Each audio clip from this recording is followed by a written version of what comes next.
batalla que liberó a Gran Bretaña de la amenaza de invasión por parte de los ejércitos de Napoleón Bonaparte no tuvo lugar en tierra, sino en el mar.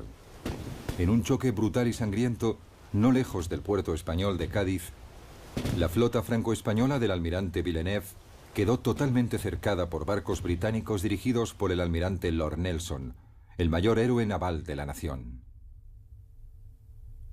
La batalla naval más famosa de la historia se libró un tranquilo día de octubre de 1805 en Trafalgar.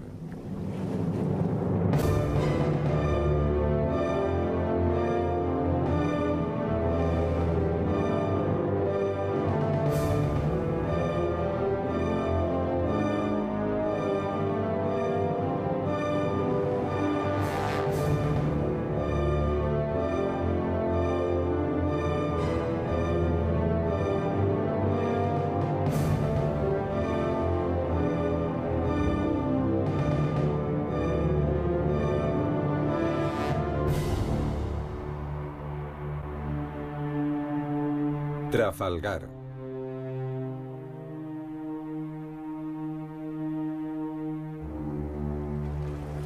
El Tratado de Amiens, firmado el 25 de marzo de 1802, otorgó a Gran Bretaña y a Francia una paz frágil que duró poco más de un año.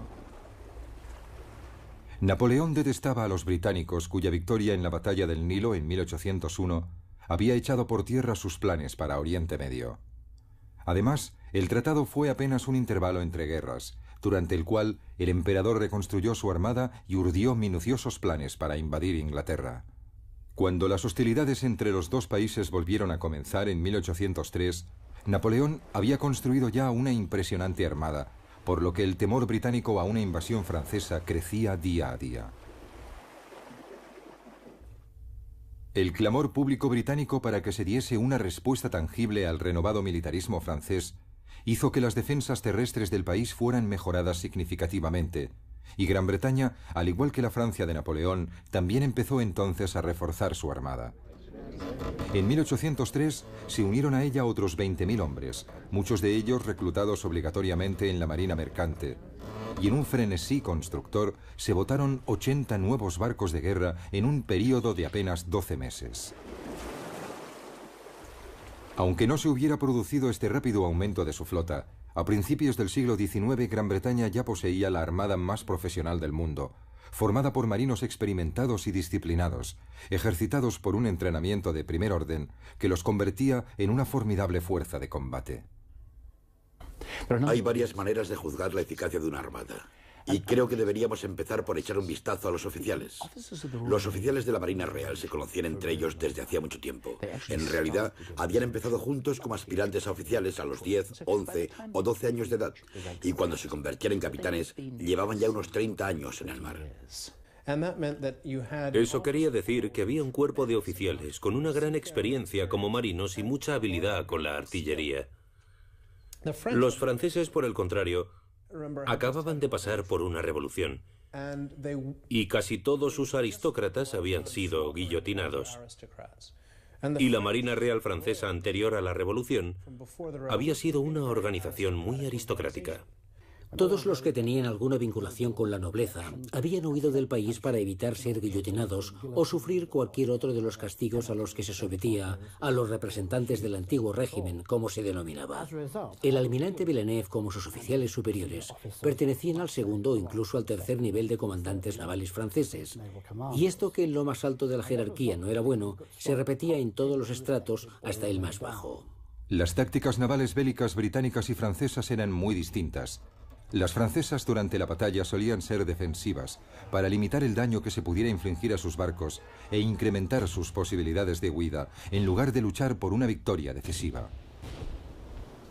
Cuando los franceses se dieron cuenta de que no podían medirse en combate con la Marina Real, decidieron intentar inmovilizar a los barcos británicos. En el momento del ataque, un artillero francés disparaba mientras el barco se aproximaba, lo que significaba que dicho artillero disparaba contra las jarcias enemigas. Por lo tanto, los franceses siempre disparaban para evitar el movimiento de sus enemigos, mientras que los británicos disparaban a los cascos de los barcos enemigos para intentar hundirlos. La Marina Real había conservado la tradición de utilizar armas que fueran principalmente asesinas de barcos. Y estas llegaron a su apogeo con el Carinaum, un arma que parecía un enorme mortero. Estas armas se fabricaban en la ciudad escocesa de Carin, por eso se llamaban Carinaum. En la Marina Real también se las conocía como aplastadoras, y los franceses las llamaban armas del diablo por los daños que podían infligir. Se disparaban a poca distancia de los barcos enemigos. Y disparaban proyectiles de 30 kilos. Eran armas muy potentes, pero alcanzaban poca distancia. Ese fue el primer cañón que se disparó desde el Victory en la batalla de Trafalgar.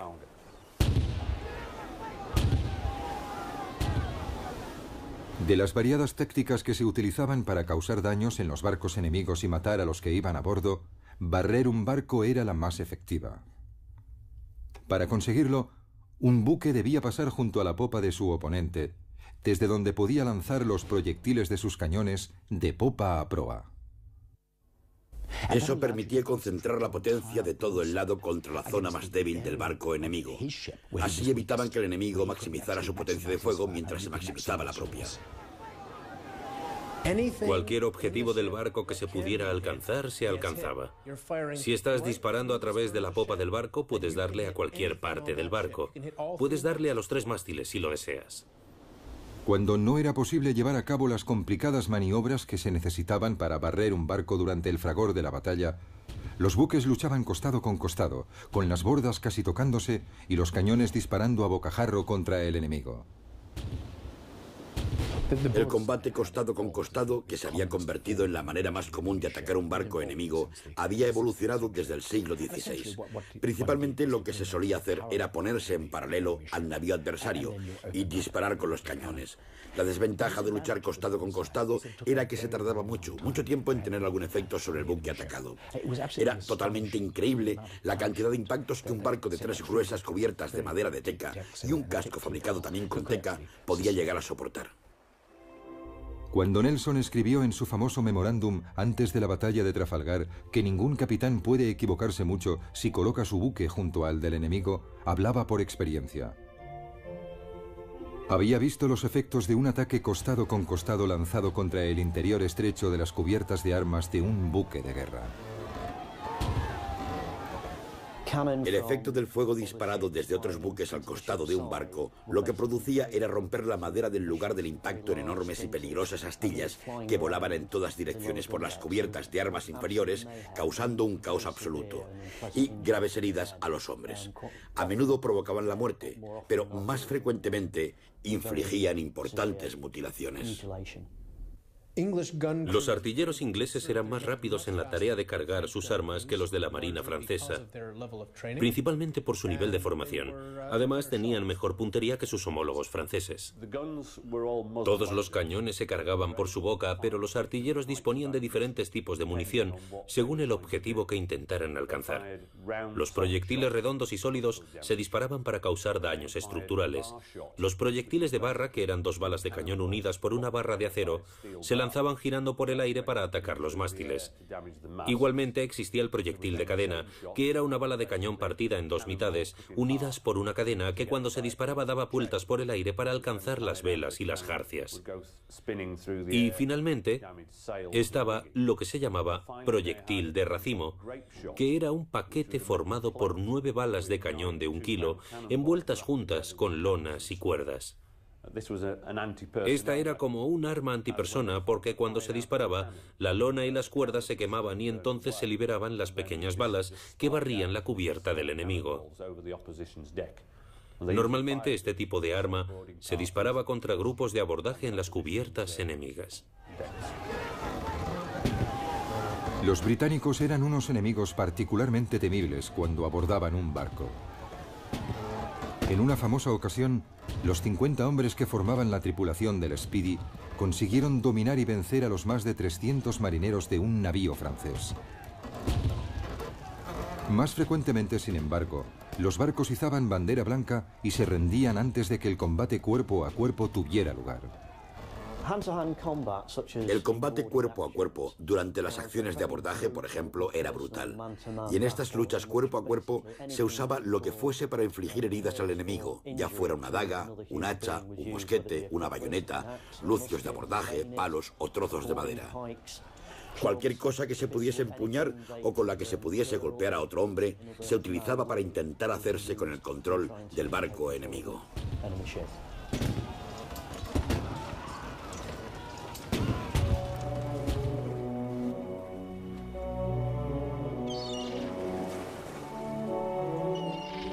Las tácticas generales de combate entre flotas durante la época de la navegación a vela estaban dictadas por consideraciones prácticas. El hecho de que las armas y los cañones se instalasen principalmente a los costados del barco significaba que no podían avanzar y al mismo tiempo disparar al enemigo.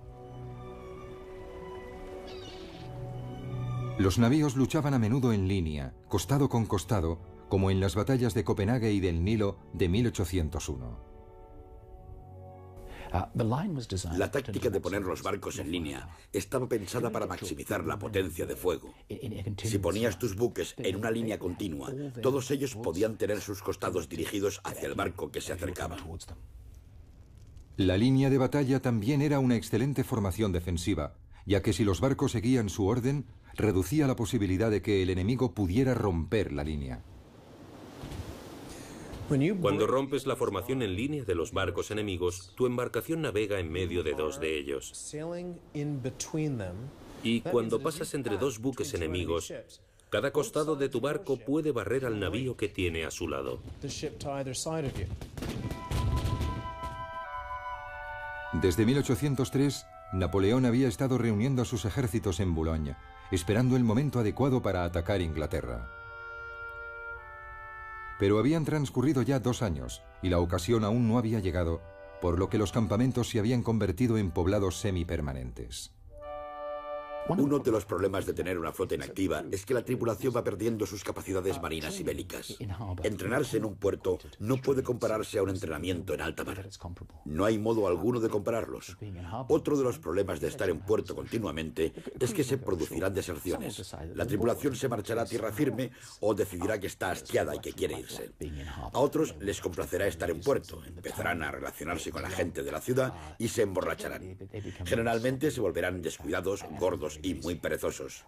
Hay que comparar el estado de los franceses y de los españoles en el puerto de Cádiz con el de los miembros de la Marina Real Británica, tras 22 meses de incansable entrenamiento en sus buques hostigados por las tormentas. Con cada semana que transcurría, Napoleón se iba impacientando más, porque sus planes se veían obstaculizados y frustrados por Sir William Cornwallis, cuyos buques bloqueaban todos los puertos entre Brest y el Ferrol.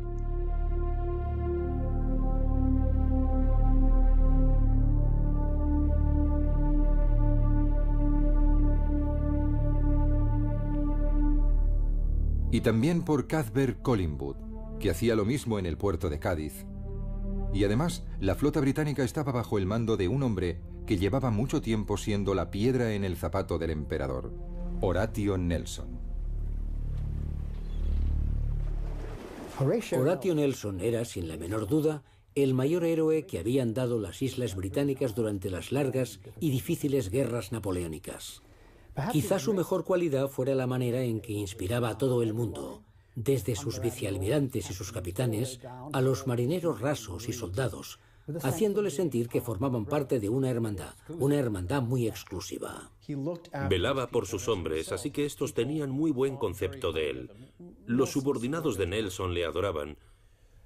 Y una de las cosas más sorprendentes sobre este almirante es que sus subordinados temían decepcionarle. No querían hacer nada que provocara en él una mala opinión sobre ellos. Y esa clase de lealtad solo se consigue mediante un liderazgo impresionante. Nelson era un jugador, como Bonaparte, y corría riesgos sorprendentes.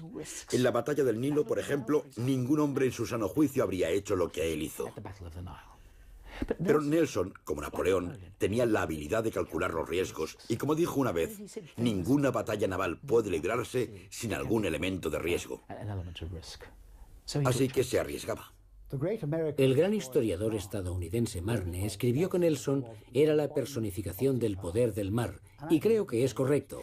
En este caso, el comentario viene muy a propósito. Tras meses de negociación y no pocas amenazas, Francia y España firmaron un acuerdo formal en diciembre de 1804 que condujo a España a la guerra junto al bando de Francia. Con esta fuerza adicional, los franceses tramaron un plan para llevar lejos a la flota británica, hasta el Caribe, dándole de esta forma a los ejércitos de Napoleón tiempo suficiente para cruzar el canal y empezar la invasión de Inglaterra. Se propuso que Villeneuve zarpara hacia las Antillas, donde se escaparía de Nelson para unirse a las fuerzas de los almirantes Misisi y Gontham. Esta nueva flota volvería entonces a Europa y tomaría parte en la invasión. En cuanto se examina el plan de distracción de las Antillas, se nota que no está diseñado por un marino. Era un plan de Napoleón. Un plan diseñado por alguien que en realidad calculaba el ritmo de marcha de un ejército. Así que Napoleón, cuando lo planeó, pensó que podía llevar un ejército de Boulogne a Austerlitz en tantos días o semanas, e hizo parecidos cálculos para una flota. Sacaría a los británicos del medio, les llevaría a las Antillas y entonces cruzaría el canal. ¿Todo muy fácil? Pues no, no era fácil. Napoleón, no puede usted hacerlo, lo siento. Quizás pudiese hacerse en la época del vapor y de la radio, pero no podía hacerse en la de las velas. Sencillamente era imposible.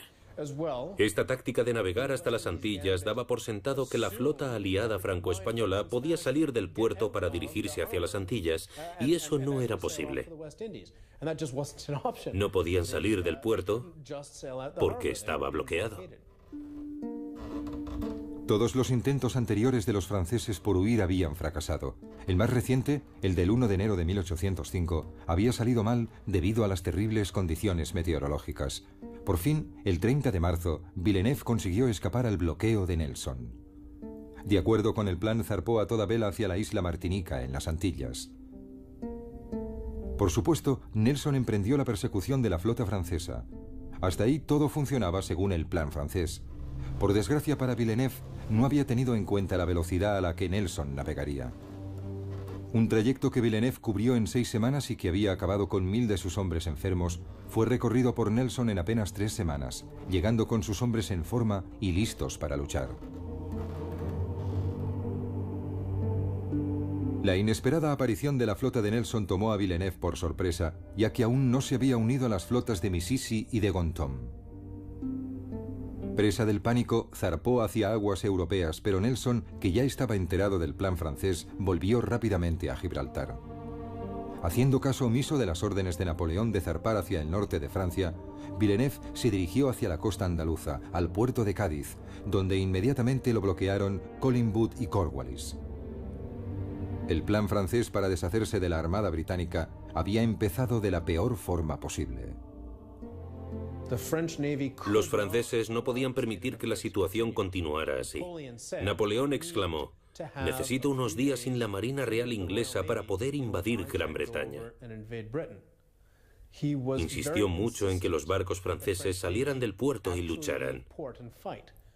Por otro lado, para la Marina francesa no habría sido bueno que toda su flota se hundiera o, peor aún, fuese capturada por la Marina Real.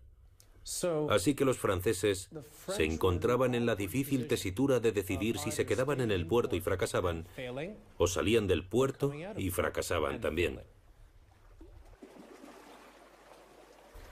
Napoleón se mostraba siempre muy impaciente ante los problemas a los que se enfrentaban sus marinos. No permitía ni concebía que la mala dirección del viento o una fuerte corriente les hiciera imposible, en algunas ocasiones, llegar a ciertas citas en la fecha exacta que había anotado en sus órdenes generales. Hay un ejemplo de lo insensible que podía llegar a ser en lo referente a los marinos y al elemento naval. Estando en Boulogne el 20 de julio de 1804, ordenó una revista de barcos y tropas ante él, en la costa, sin tener en consideración el vendaval existente ni las advertencias en contra de los almirantes presentes, a uno de los cuales, el almirante Puy, despidió en el acto por criticarle. La acción tuvo como resultado que 20 barcos chocaran entre sí y que 2000 soldados se ahogaran. Parece ser que Napoleón se marchó de vuelta a sus aposentos sin decir ninguna palabra. Napoleón había agotado toda su paciencia con Villeneuve.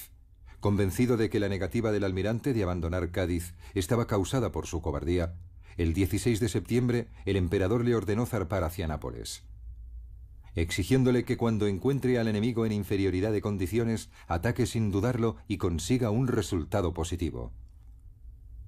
Pero el 16 de septiembre al anochecer, la flota francesa aún no había zarpado para encontrarse con adversario alguno, fuese inferior o no. Al día siguiente, Napoleón, enterado de todo y por ello todavía más furioso con Villeneuve, decidió reemplazarlo por el vicealmirante Rosili, que fue inmediatamente enviado a Cádiz para comandar la flota. Pero no llegaría a tiempo para tomar el mando en Trafalgar porque Villeneuve, finalmente incitado por el nombramiento de Rosili, decidió obedecer al emperador y abandonar el puerto el 18 de octubre. Villeneuve hizo una salida en falso. La razón por la que decidió zarpar el 19 de octubre de 1805 fue porque supo que habían enviado a otro almirante desde Francia para que se hiciera cargo de la escuadra. Así que Villeneuve decidió que antes de que ese nuevo almirante llegara, iba a vencer a los británicos.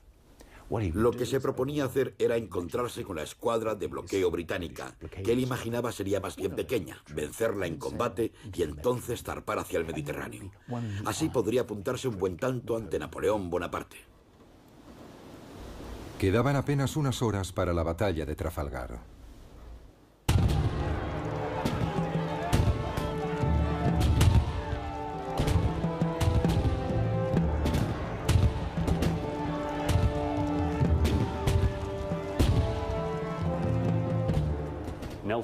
Nelson se dio cuenta de que habría un gran número de barcos importantes en cada flota y decidió que para ganar con claridad y para hacerlo antes de que terminara el día, tenía que proceder de forma totalmente diferente a cuanto se consideraba normal en esa época. Y se le ocurrió la táctica de atacar perpendicularmente la línea de la flota franco-española. Nelson organizó a su flota en dos columnas y se dispuso a dirigirse directamente hacia la línea franco-española. Esto iba en contra de los procedimientos bélicos convencionales. Significaba que durante un tiempo las dos columnas británicas estarían totalmente expuestas a las andanadas de la flota enemiga. Pero también significaba que, si sobrevivían a ello, podrían romper la línea aliada. Iban directos hacia la línea de la escuadra aliada. Así que a la izquierda, Nelson atacó la línea de batalla justo en el medio. Collingwood la atacó por la derecha. Y la mitad de la línea francesa siguió adelante alejándose de la batalla. Y mientras esa mitad de la flota aliada intentaba virar y volver, maniobra muy difícil de realizar con un barco de vela, Nelson y Collingwood estarían castigando y destruyendo al resto de la flota francesa. A las 6 de la mañana del 21 de octubre de 1805, la flota británica formó en dos columnas, según lo planeado. La primera columna de 15 barcos estaba dirigida por Collingwood a bordo del Royal Sovereign, y la segunda, con 12 barcos, estaba dirigida por Nelson a bordo del Victory. Mientras navegaban hacia la flota aliada, Nelson hizo la señal de preparados para la lucha, y los hombres de la flota británica se dispusieron a librar batalla. Se guardaron los muebles y todos los objetos innecesarios fueron lanzados por la borda. Se sacaron las armas pequeñas, se apagó el horno de la galera y se cubrieron las cubiertas de arena. A las 8 de la mañana, Villeneuve emitió una orden que asombró a los oficiales y marineros de ambas flotas. Quiso que los barcos alterasen su rumbo y volviesen hacia Cádiz. Confusos y ya muy desmoralizados, los hombres de la flota aliada empezaron a hacer virar sus barcos, pero lo hacían despacio y de forma desigual. Y a cada minuto que pasaba, los barcos de Nelson se acercaban cada vez más. El almirante inglés podía notar la confusión de los buques aliados y estaba decidido a acortarles la retirada hacia Cádiz. Mientras observaba la escena, un capitán español apuntó: «La flota está maldita. El almirante francés no entiende su cometido». Fue un comentario certero sobre las posibilidades de la flota aliada. Villeneuve no era un incompetente, sencillamente no estaba a la altura de la misión. Pero no había almirantes franceses lo suficientemente jóvenes y enérgicos para tomar el mando de la flota, excepto Villeneuve. Así que lo enviaron a él. Odiaba esa situación porque sabía que no estaba a la altura, y desde la batalla del Nilo padecía un miedo personal a Nelson. Cuando se estudia la figura de Villeneuve, se tiene la sensación de que por la noche se despertaba gritando que Nelson iba a por él. Lord Nelson le causaba pavor. No obstante, era lo mejor que tenían los franceses. Si Villeneuve hubiera servido en la Marina Real con tripulación británica, en un navío británico, habría estado al mismo nivel que muchos tenientes de Nelson. Pero no era así. Servía en la Marina francesa y tenía que realizar su misión lo mejor posible con los materiales de que disponía.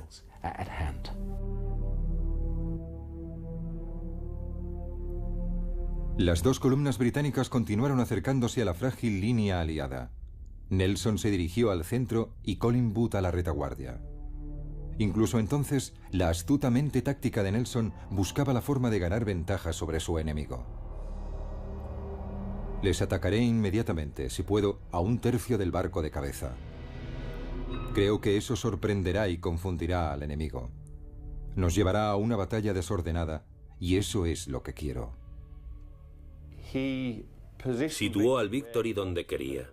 El Victory era su buque insignia, así que decidió que sería el que dirigiera su columna, y por ello sería el que se encontraría en la posición más difícil, más precaria y más vulnerable al ataque de la línea aliada. Mientras se aproximaban, el capitán Hardy, el capitán del Victory, le preguntó a Nelson: «¿Por dónde quiere que cruce, señor?». A lo que Nelson respondió: «No me importa, apunte al barco más cercano». A las 11:25, Nelson dio la famosa señal. Inglaterra espera que cada hombre cumplirá con su deber, que fue recibida con vítores desde los navíos británicos. Parece que esa indicación debía causar una gran emoción en toda la flota, y en algunos barcos así fue, siendo recibida con vítores. Pero en el Royal Sovereign, el comandante Collingwood, el segundo al mando de Nelson, se molestó mucho. Y parece ser que al leerla dijo: «Ojalá Nelson dejara de enviar esas indicaciones. Sabemos perfectamente lo que tenemos que hacer». A las 12:20, Nelson dio la señal final que decía: «Pretendo forzar o atravesar la línea enemiga para evitar que vuelvan a Cádiz».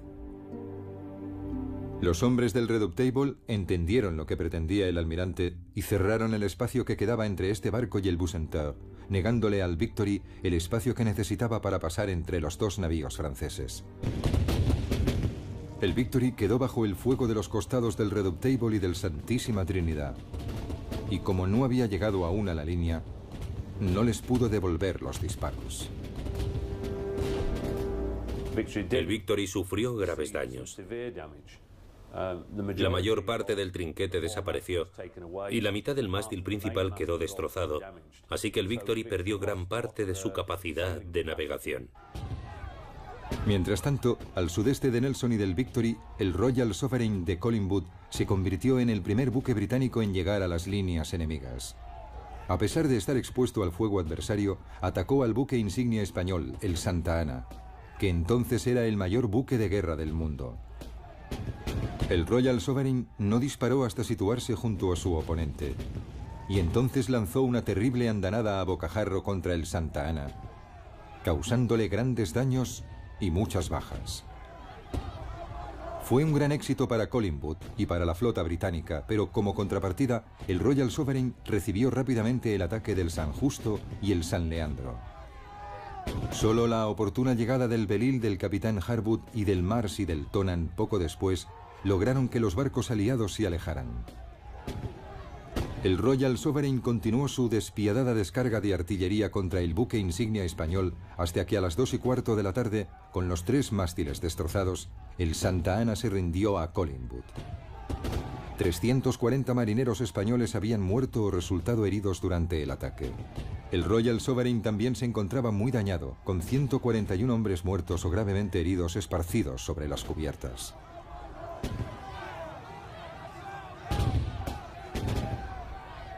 El día de la batalla, el viento era apenas una brisa, lo que significaba que las flotas enemigas solo podían dejarse llevar lentamente la una hacia la otra. Esta falta de viento tuvo un importante efecto en la forma en que se libró la batalla de Trafalgar. Primero estaba la columna de Collingwood, a la derecha, que había entrado en acción y estaba en plena lucha 1 hora antes de que Nelson, en la columna de la izquierda, hubiera empezado a combatir. En realidad, se dejaban llevar por el suave viento hacia la flota enemiga, con escasas posibilidades de controlar su velocidad y su avance. En todo caso, casi todos los barcos habían izado sus velas de batalla, reduciendo velamen antes de lanzarse al ataque. Así que podían hacer muy poco, y esto fue lo que dictó las distintas fases de la batalla. Mientras avanzaba lentamente, el Victory, gravemente dañado, recibía los ataques del Redoutable y del Bucentaure. Y con 50 bajas, aún no podía abrir fuego.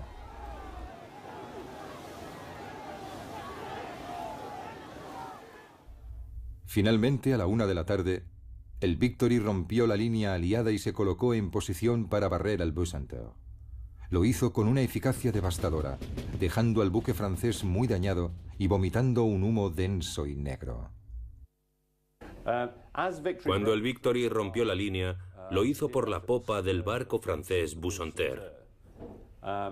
Después, la tripulación intentó apartar las velas que habían caído y los mástiles que habían sido derribados y que todavía se hallaban sobre la cubierta. Mientras hacían estas tareas, se iban aproximando al barco que seguían al Bucentaure, el Redoutable.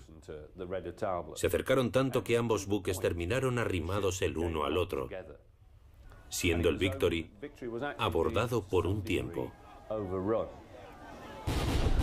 Incluso en esta desesperada situación, con los cañones a punto de tocarse, las armas francesas seguían disparando a las jarcias del Victory, mientras el barco británico lanzaba su artillería contra el casco y las cubiertas del buque francés. A la 1:25 se produjo el momento de mayor dramatismo.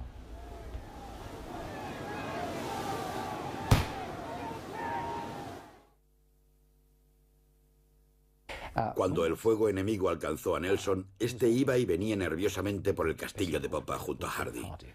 No había mucho más que pudiera hacer. Tenía que dejar que los hombres le vieran para mantener alto su espíritu combativo. Nelson no usaba la chaqueta de su uniforme. Vestía una levita raída, pero como era caballero de 4 órdenes de caballería diferentes, tenía bordadas las insignias de dichas órdenes en la levita. Era un objetivo claro, pues aunque no llevara su uniforme de almirante, portaba una chaqueta que cualquiera podía distinguir.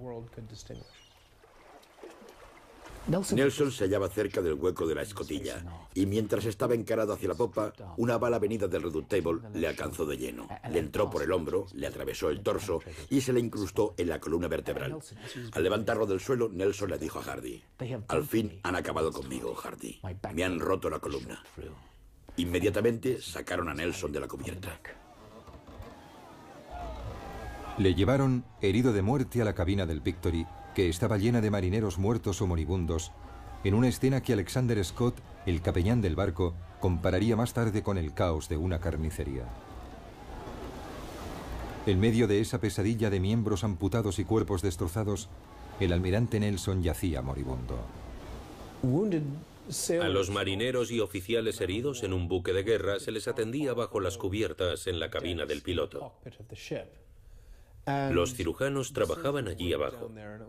Era una escena horrible. Allí llevaron a Lord Nelson. Los marineros lo llevaron en brazos hasta la cabina, pero cuando el cirujano le dijo: Intentaré salvarle, señor.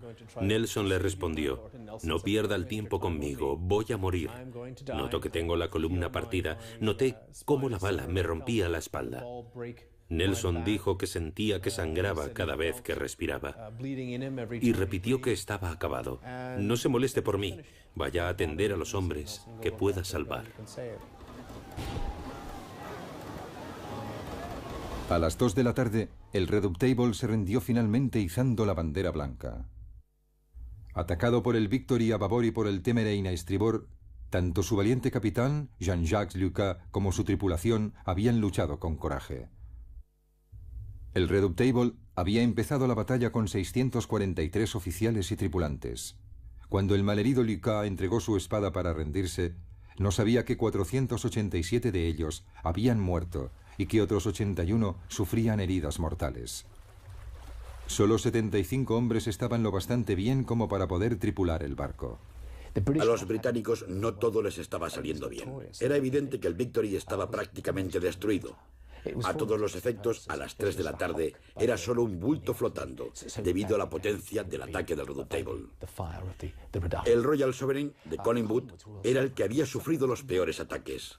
Había sido rodeado por 5 barcos franceses y españoles que lo habían destrozado.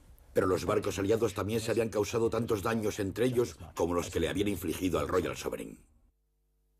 A las 2 menos cuarto, Villeneuve le había hecho señas al Formidable en la vanguardia aliada, transmitiéndole la orden desesperada de que fuera a ayudar al resto de la flota. Pero el almirante Dumanoir, al mando del Formidable y a la cabeza de unos 10 barcos de su división que no habían sido atacados, hizo caso omiso del mensaje del almirante francés. El comportamiento de Dumanoir es uno de los grandes imponderables de ese día. ¿Qué estaba haciendo? ¿Por qué no viró más rápidamente? ¿Era un cobarde? ¿O había otra razón que lo motivaba? No puedo creer que fuera un cobarde, y no creo que los historiadores en general piensen que a Dumanoir le faltara arrojo para luchar. Dumanoir odiaba a Villeneuve. Existía un gran conflicto entre ellos. Eran rivales desde hacía años y Dumanoir sabía perfectamente lo que intentaba hacer Villeneuve con el Victory para ascender de categoría y continuar con su oposición a Napoleón Bonaparte. Sabía que habían enviado a otro oficial para comandar la flota franco-española y que Villeneuve se había lanzado a la batalla solo para escalar profesionalmente. Hasta las 2:30 de la tarde no viró para acercarse al combate, pero en ese momento ya solo quedaban 5 barcos aliados. El Rayo, el Francisco de Asís y el Eros, que se dirigían rumbo al norte, alejándose de la batalla tanto como podían, mientras que el San Agustín y el Intrepid habían tomado por propia iniciativa la decisión de dirigirse hacia la batalla. Dumanoir apenas tenía viento para virar rápidamente. Cuando finalmente logró hacerlo, seguía sin haber suficiente viento para lograr acercarse con rapidez al escenario de la batalla. Así que se desplazaba lentamente porque, como se trataba de barcos de vela, sin viento no avanzaban. Solo soplaba una suave brisa y Dumanoir tenía que dirigirse tan raudo como fuera posible hacia la batalla. Pero no podía hacerlo. La reducida división de Dumanoir llegó finalmente 3 horas después de que hubiera empezado la lucha. Y no lo hizo con facilidad. El Mont Blanc y el Intrepid consiguieron navegar el uno hacia el otro, mientras que el Neptuno fue atacado por el Minotaur y por el Spearhead, que le disparó hasta que se rindió a las 5:10. A las 3 de la tarde, Dumanoir atacaba al Spearhead y al Minotaur, produciéndose un auténtico caos. Había mucha lucha, muchas balas yendo y viniendo, muchos buques combatiendo, con grupos de abordaje pasando de un barco a otro, y no había manera alguna de saber cómo acabaría la batalla. El propio Dumanoir se llevó los navíos restantes lejos del alcance de la flota británica. A las 4:15 de la tarde, tras sufrir nuevos ataques por parte del Leviathan, el Bucentaure, con Villeneuve a bordo, izó la bandera blanca. Había sufrido tantos daños y pérdidas que apenas un oficial y 5 hombres se rindieron al capitán del Conqueror. El Leviathan también logró acabar con el San Agustín, que perdió casi 400 hombres. En cambio, solo 26 hombres del Leviathan murieron o resultaron heridos. El diario de a bordo del HMS Victory describe que el fuego parcial continuó hasta las 4:30 de la tarde. Sin que se le informase de la victoria, el honorable Lord Vizconde Nelson Cabé murió a causa de su herida.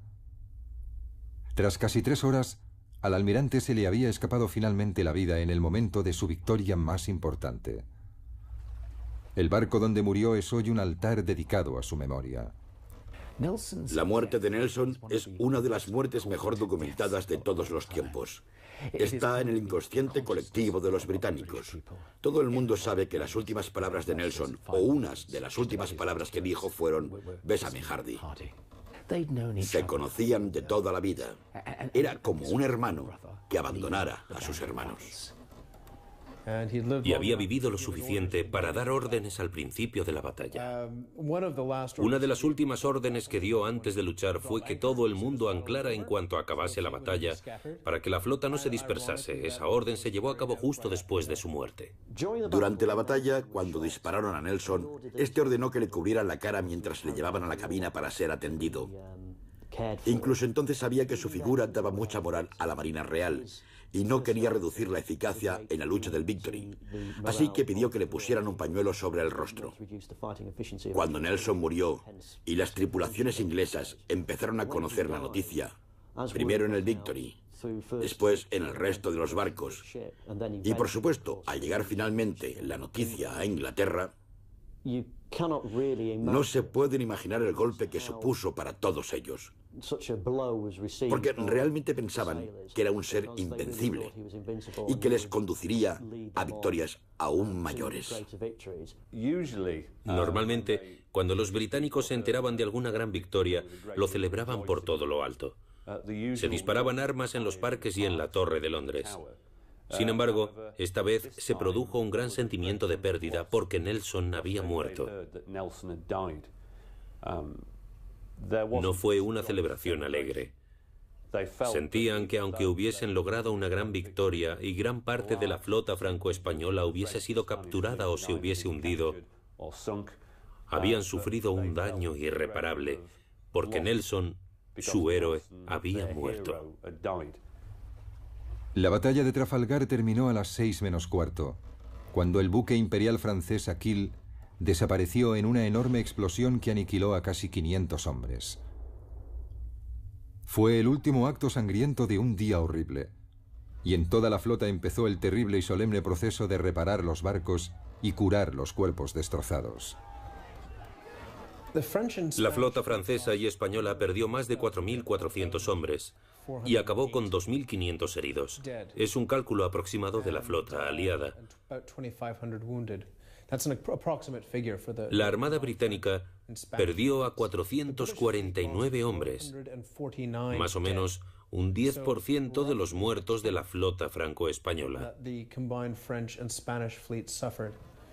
Y acabó con 1.200 heridos, más o menos la mitad de los heridos de la flota aliada.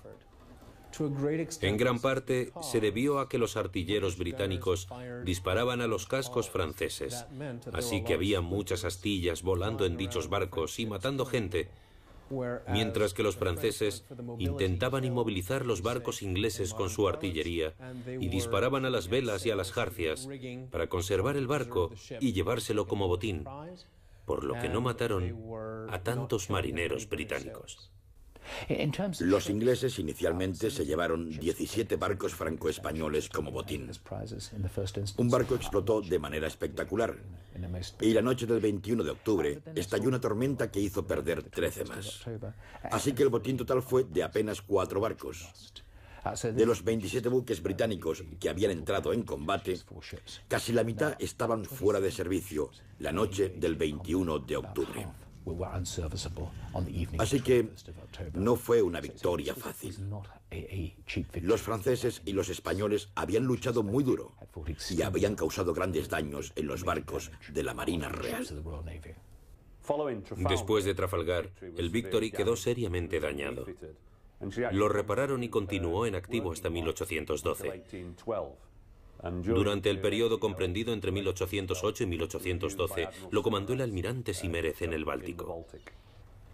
Después volvió a Portsmouth, donde estuvo anclado como buque insignia del puerto hasta 1921, cuando lo retiraron al dique seco, donde todavía sigue. Sin embargo, igual que entonces, sigue siendo, y ojalá así sea para siempre, un barco al servicio de la Marina Real. Actualmente es el barco en servicio más antiguo del mundo, como indica la bandera de la insignia blanca, y tiene asignada tripulación de la Marina Real a bordo. Si el resultado de la batalla de Trafalgar fue decisivo desde el punto de vista estratégico, sus efectos sobre vencedores y vencidos fueron también profundos. Convirtió a Gran Bretaña en la mayor fuerza naval del mundo durante más de un siglo, y a Nelson en una leyenda. Conservado en Alcoll, su cuerpo fue devuelto a Inglaterra, donde recibió funerales de Estado. Villeneuve, capturado, fue repatriado un año después, suicidándose en circunstancias sospechosas al poco de regresar a su país. Muchos afirmaron que la batalla de Trafalgar había salvado a Gran Bretaña del inminente peligro de invasión. De hecho, no fue así. Napoleón había cancelado todos los preparativos para la invasión al saber que el almirante Villeneuve había entrado en Cádiz unos días antes. Y el día de la batalla de Trafalgar se hallaba en Alemania, involucrado en plena campaña de Lom. Así que no salvó a Inglaterra de una invasión inmediata. Otros historiadores han señalado que Trafalgar no detuvo el programa de construcción de buques franceses y que en 1814 la marina francesa era mucho más poderosa de lo que había sido en 1805 y que empezaba a equipararse en fuerza con la Marina Real. Una vez dicho esto, es fácil minimizar la batalla de Trafalgar y sus consecuencias sobre la historia europea. Pero la verdad es que tuvo una enorme importancia. Sin flota, Bonaparte no podía cruzar el canal, ni podía invadir Gran Bretaña. Sin flota, Francia no podía desafiar a la Marina Real por el dominio del Mediterráneo. Así que, después de Trafalgar, a Gran Bretaña dejó de preocuparle una invasión francesa. Después de Trafalgar, el mar Mediterráneo se convirtió en un lago inglés. Después de Trafalgar, Francia se convirtió en una potencia únicamente continental, lo que quiere decir que no podía conquistar más colonias en ultramar ni recibir productos de esas colonias. Tenían que apoyarse únicamente en los recursos que tenían en Europa.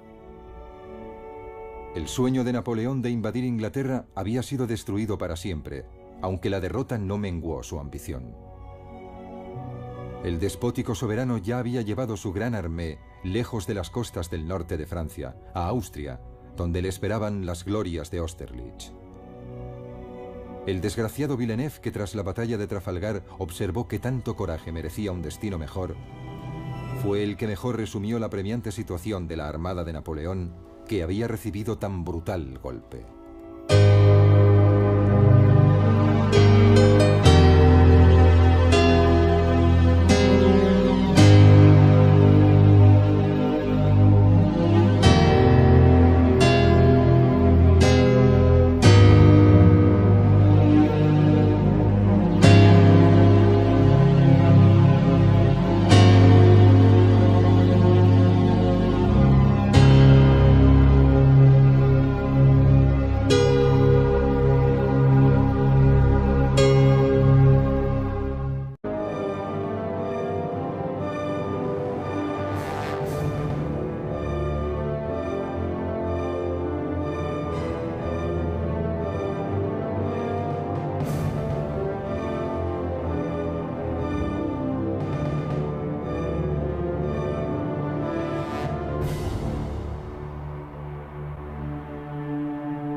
Trafalgar.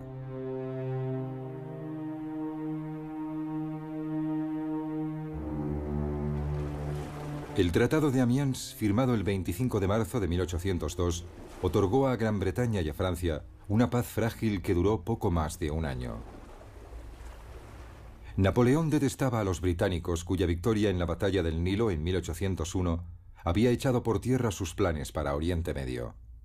Además, el tratado fue apenas un intervalo entre guerras, durante el cual el emperador reconstruyó su armada y urdió minuciosos planes para invadir Inglaterra. Cuando las hostilidades entre los dos países volvieron a comenzar en 1803, Napoleón había construido ya una impresionante armada, por lo que el temor británico a una invasión francesa crecía día a día. El clamor público británico para que se diese una respuesta tangible al renovado militarismo francés hizo que las defensas terrestres del país fueran mejoradas significativamente, y Gran Bretaña, al igual que la Francia de Napoleón, también empezó entonces a reforzar su armada. En 1803 se unieron a ella otros 20.000 hombres, muchos de ellos reclutados obligatoriamente en la marina mercante, y en un frenesí constructor se botaron 80 nuevos barcos de guerra en un período de apenas 12 meses. Aunque no se hubiera producido este rápido aumento de su flota, a principios del siglo XIX Gran Bretaña ya poseía la armada más profesional del mundo, formada por marinos experimentados y disciplinados, ejercitados por un entrenamiento de primer orden que los convertía en una formidable fuerza de combate. Hay varias maneras.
La batalla que liberó a Gran Bretaña de la amenaza de invasión por parte de los ejércitos de Napoleón Bonaparte no tuvo lugar en tierra, sino en el mar.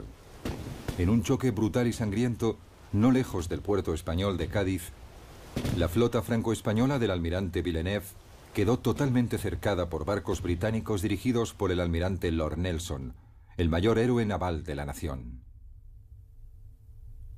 La batalla naval más famosa de la historia se libró un tranquilo día de octubre de 1805 en Trafalgar.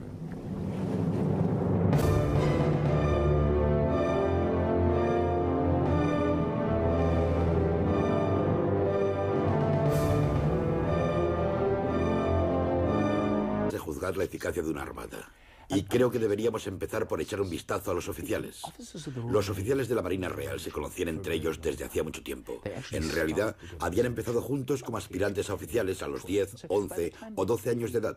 Y cuando se convertían en capitanes, llevaban ya unos 30 años en el mar. Eso quería decir que había un cuerpo de oficiales con una gran experiencia como marinos y mucha habilidad con la artillería. Los franceses, por el contrario, acababan de pasar por una revolución y casi todos sus aristócratas habían sido guillotinados. Y la Marina Real Francesa anterior a la revolución había sido una organización muy aristocrática.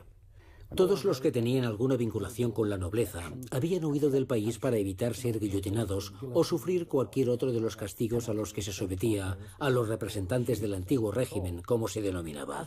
El almirante Villeneuve, como sus oficiales superiores, pertenecían al segundo o incluso al tercer nivel de comandantes navales franceses,